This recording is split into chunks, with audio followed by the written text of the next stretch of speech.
អូខេសួស្តីបងប្អូនទាំងគ្នាវិលមកជួបយើងខ្ញុំម្ដងទៀតហើយក្នុង Channel YouTube Sopita ដែលតែងតែថតផ្តិតរូបអំពីសកម្មភាពថ្ងៃរះនិងថ្ងៃលិចនៅក្នុងប្រទេសកម្ពុជាជូនបងប្អូនទស្សនាឥឡូវយើងងាកមកមើលនៅសកម្មភាពនៃការធ្វើដំណើរតាមដងផ្លូវរបស់យើងដើម្បីទៅរកកន្លែងថតថ្ងៃរះជូនបងប្អូនដោយបងប្អូនឃើញស្រាប់ហើយនៅតាមផ្លូវទៅនេះគឺផ្ទៃមេឃណាផ្ទៃមេឃចាប់ផ្ដើមឡើងក្រហមច្រាលហើយនៅស្ងាត់នេះពីព្រលឹមស្រាងនៅលើផ្លូវមួយនេះហើយនេះគឺជា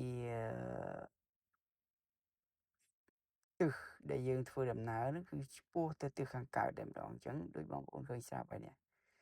ផ្ទៃមេឃគឺវាឡើងពណ៌មាសតែម្ដងណាកន្លែងខ្លះទៅក៏ក្រហមដិតទៅកន្លែងខ្លះខាងក្រោមនោះក៏ក្រហមព្រឿងទៅប៉ុន្តែឃើញថាស្អាតទស្សនវិជ្ជាថ្ងៃរះថ្ងៃនេះឃើញថាស្អាតខ្ញុំគិតថាស្អាតដោយសារតែយើងមើលពីពលឺដែលចាំងណាចាំងមុននឹងវារះចេញមកគឺវាចាំងពលឺចេញមករបៀបនេះហើយនេះគឺដំណើរណានៅតាមផ្លូវរកកន្លែងថតហើយណាហើយនៅខាងមុខបន្តិចទៀតនេះយើងដល់កន្លែងដែលយើងត្រូវបត់ចូលទៅផ្លូវលំទូចមួយដើម្បីដិតយកនៅរូបភាពថ្ងៃរះដ៏ស្រស់ស្អាតនេះ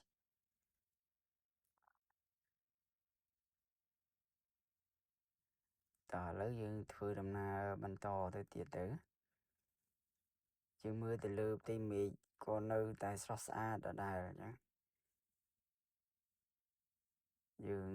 បានចិត្តមកដល់ផ្លូវបត់ចូលហើយនេះចំណុចទៅនេះហើយគឺជាផ្លូវលំដែលយើងត្រូវបត់ចូលដើម្បីទៅថតផ្តិតយកនៅសកម្មភាពថ្ងៃរះណានៅថ្ងៃនេះតែម្ដងបងប្អូនប្រហែលថ្ងៃនេះដោយសារតែអត់មានវីដេអូទេ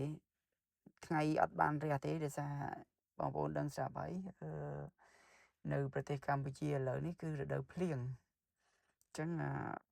អត់មានទេមេឃភ្លៀងរហូតដល់ពពកបាំងបិទចិត្តហ្មងអត់មានទេតែថ្ងៃនេះសំណាងល្អដែរដែល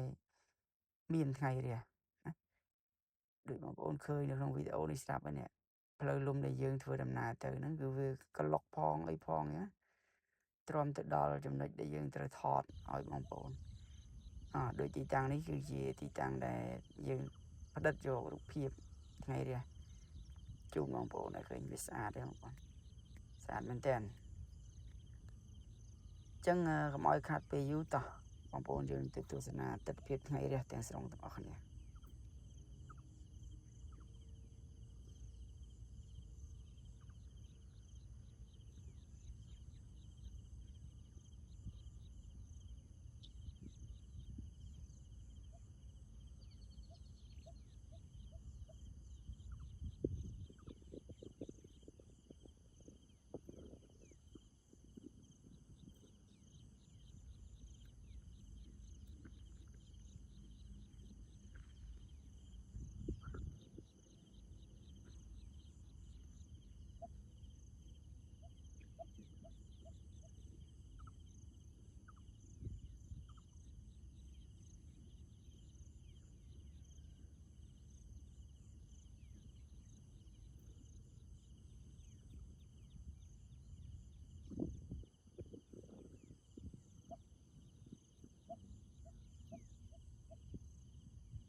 okបងប្អូនលើវីដេអូយើងក៏បានឈានចូលដល់ទីបញ្ចប់ហើយយើង